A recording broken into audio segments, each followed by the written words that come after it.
Air marshal doctor अनुपम अग्रवाल को मैं congratulate करना चाहूंगा सबसे पहले।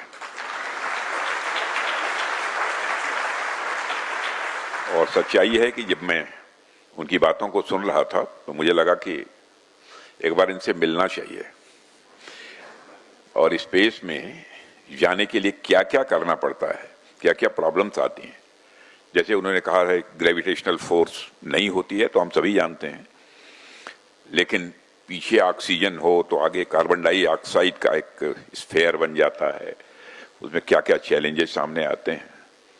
तो स्वाभाविक रूप से हमारी क्यूरियोसिटी पैदा हुई, क्योंकि मैं भी एक साइंस का स्टूडेंट रहा हूं, कि और कुछ जानने की, स्पेस में जाने पर क्या क्या चैलेंजेज फेस करने पड़ते हैं और उसको कैसे हमारे गगन यात्री उन चैलेंजेस को मीट आउट करते हैं। बहुत इंटरेस्टिंग है। General Anil Chauhan ji, chief of defence staff, air chief marshal AP Singh, chief of air staff, air force के former chiefs, group captain Shubhanshu Shukla, group captain PB Nair, group captain Ajit Krishnan and group captain Angad Pratap. Angad, जहां पैर रख दिया। और doctor DK Singh, director human space flight centres ISRO. कहाँ है doctor DK Singh? अच्छा, very good, बहुत अच्छा। और हमारे डॉक्टर अनुपम अग्रवाल जी, हमारे रक्षा मंत्रालय और आर्म फोर्सेस के सारे ऑफिसर्स, मेरे वैज्ञानिक साथियों एवं थिंक टैंक्स के स्कॉलर्स, हमारे एयर वॉरियर्स और यहाँ मौजूद सभी अधिकारियों के परिवारजन और प्रिय बच्चों तथा मीडिया के मित्रों,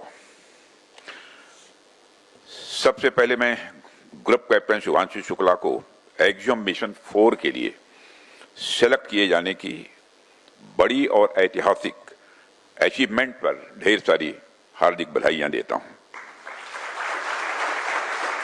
और मैं यहां मौजूद group captain PB Nair, group captain Ajit Krishnan और ग्रुप कैप्टन अंगद प्रताप का भी अभिनंदन करता हूं। यह बात सही है कि कोई किसी से कम नहीं है, लेकिन कुछ मुकद्दर की भी बात होती है, क्योंकि हमारी यह निश्चित धारणा है साइंस का स्टूडेंट होने के बावजूद भी कि मनुष्य के जीवन में क्या, इस होल यूनिवर्स में जितनी भी एक्टिविटीज होती हैं सब कुछ प्री डेस्टिन्ड है। और आप चारों का सिलेक्शन हुआ ट्रेनिंग के लिए, तो यह भी मैं मानता हूं कि परमात्मा ने पहले से ही इसको निर्धारित कर रखा था कि आपको यह अवसर जिंदगी में प्राप्त होगा, और वह अवसर आप सबको प्राप्त हुआ है। आप सभी ने ट्रेनिंग के दौरान जो टेम्परामेंट दिखाया वह अपने आप में न केवल इम्प्रेसिव था, बल्कि मैं कहूंगा कि एक्सीलेंट था।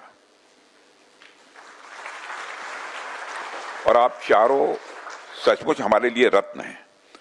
न सिर्फ आप चारों रत्नों, बल्कि आपके परिवारजनों को आपकी सफलता के योगदान के लिए और इस सफलता में योगदान देने वाले अन्य भी व्यक्तियों को तथा समस्त देशवासियों को मैं इस मंच से बधाई देता हूं। और इस समारोह के माध्यम से आप सभी का सम्मान करके मुझे बेहद खुशी हुई है। खुशी ही नहीं हुई है, मैं स्वयं को भी गौरवान्वित महसूस कर रहा हूं। आमतौर पर हमारी आर्म फोर्सेस का कोई व्यक्ति या कोई ग्रुप जब एवरेस्ट या और सफल माउंटेनियरिंग के बाद लौटता है तो मेरी यह कोशिश रहती है कि मैं उनसे मिलूं। कोई अथाह समुद्र को मापते हुए मिशंस को पूरा करता है, तब भी मैं उनसे मिलता हूं, उन सबको मैं बधाई देता हूं। ऐसे में जब हमारे देश का लाल अंतरिक्ष की असीमित ऊंचाइयों को छूकर लौटे और आसमान में भारत का नाम रोशन करे, तो मैं भला उनसे मिलने और उनके सम्मान करने से कैसे चूक सकता हूं।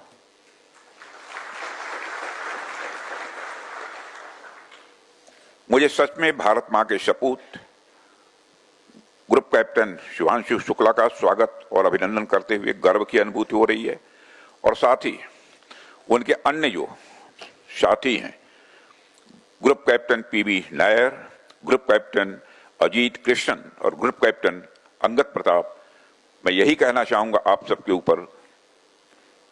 ऊपर समस्त देशवासियों को आप सब पर भी नाज है।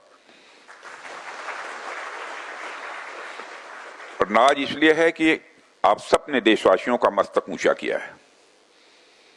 साथियों, हम बचपन से ही आसमान को बड़े कौतूहल से देखते आए हैं। आप में से कुछ लोग गर्मी के मौसम में रातों में छत पर जरूर सोए होंगे। मैं तो सोया हूं, पता नहीं आप सोए हैं कि नहीं सोए हैं। हम सब जब सोते थे तो कभी आसमान के रंग को देखते थे तो कभी हम लोग तारों को देखते थे। हमें लगता था कि काश हमारे पास भी पक्षियों की तरह ही पंख होते और हम उड़कर आसमान तक जाते। कहने का मतलब है कि करीब करीब हम सब का सपना हमेशा से आकाश छूने का रहा है। आज हम सब जिनके स्वागत समारोह में एकत्र हुए हैं, इन्होंने अपने साथ साथ हमारे सपनों को भी जिया है। और मुझे लगता है कि हमारे सपने हमें शुभांशु से और शुभांशु को हमसे स्वाभाविक रूप से जोड़ रहे हैं। साथियों, यदि स्पेस और उसके एलिमेंट्स के साथ हमारे रिश्ते की बात की जाए तो आप देखिए कि स्पेस हमारी प्रकृति का तो पार्ट है ही, साथ ही साथ हमारे ऋषियों ने हमेशा से स्पेस को अध्यात्म, धर्म और ज्योतिष की दृष्टि से देखा ही है। उन्होंने इसे जिज्ञासा और रिसर्च की दृष्टि से भी देखा है। प्राचीन भारत के खगोलविद आर्यभट्ट और भास्कराचार्य ने उस विज्ञान की नींव रखी थी जिसे आज आधुनिक दुनिया स्पेस साइंस कहती है। हमारे पूर्वज स्पेस को लेकर एक बेहद समृद्ध विरासत हमें सौंप गए और आज आप देखिए कि वही परंपरा हमारे वैज्ञानिकों, हमारे युवाओं और हमारे अंतरिक्ष यात्रियों में उसी जिज्ञासा और साहस के रूप में जीवित है। यहाँ पर बहुत सारे लोग ऐसे होंगे जो कि साइंस बैकग्राउंड के हैं और हम सभी जानते हैं कि स्पेस साइंस यह विज्ञान का एक फ्रंटियर एरिया है।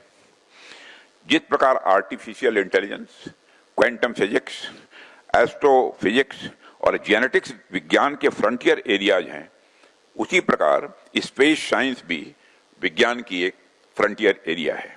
और इस एरिया में प्रगति करने के लिए निश्चित तौर पर हमें एक टॉप क्लास साइंटिफिक इकोसिस्टम चाहिए होता है।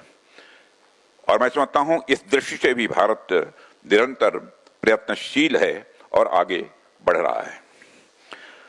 साथियों, आज का भारत अर्थ के सरफेस से ऊपर की दुनिया में लगातार आगे बढ़ रहा है। और आज जब हम भारत की स्पेस जर्नी की ओर देखते हैं तो हम पाते हैं कि हमारा कंट्रीब्यूशन केवल स्पेस में उपग्रह भेजने तक सीमित नहीं है। आज भारत चंद्रमा से लेकर मंगल ग्रह तक अपनी उपस्थिति दर्ज करा चुका है। आज भारत गगनयान जैसे मिशंस के लिए भी पूरी तरह तैयार है। साथियों, मैं इसे केवल तकनीकी उपलब्धि के रूप में नहीं देखता, बल्कि आत्मनिर्भर भारत का वह नया अध्याय है जहां हम विश्व की बड़ी स्पेस पावर्स के बीच पूरे गर्व के साथ खड़े हो रहे हैं। साथियों, भारत का अंतरिक्ष कार्यक्रम केवल लैबोरेटरीज और लॉन्च व्हीकल्स तक ही सीमित नहीं है। यह हमारी राष्ट्रीय आकांक्षाओं और वैश्विक दृष्टि का एक प्रतीक है। चंद्रयान से लेकर मंगलयान तक हमने यह सिद्ध किया है कि सीमित संसाधनों के बावजूद इच्छा शक्ति यदि असीमित हो तो कोई भी लक्ष्य हमारे सामने स्वाभाविक रूप से छोटा पड़ जाता है। साथियों, भारत का विजन स्पष्ट है। भारत स्पेस को केवल रिसर्च के क्षेत्र के रूप में नहीं देखता है, बल्कि हम इसे आने वाले कल की इकोनॉमी, सिक्योरिटी, एनर्जी और ह्यूमैनिटी के फ्यूचर के रूप में भी देखते हैं। इस स्पेस से प्राप्त टेक्नोलॉजीज, चाहे वह संचार उपग्रहों, मौसम की निगरानी से संबंधित हों या प्राकृतिक आपदाओं से निपटना हो,